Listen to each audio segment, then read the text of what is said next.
Hi, it's Hazrat, and today I'll show you how to fix the cover screen not responding on Motorola Razr 7E.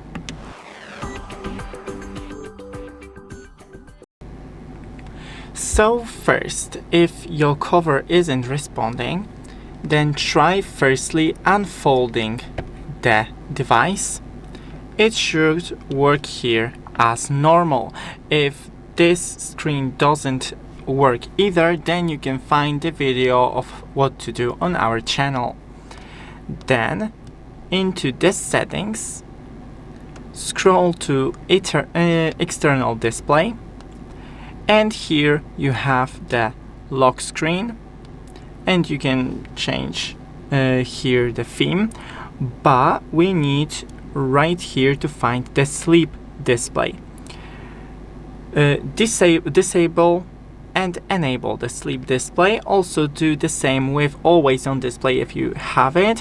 You can also disable always on display. Enable tap to show. Then go back and try restarting your whole phone by holding the power button and volume down button at the same volume up button, sorry, at the same time. And now right here, power off or just restart.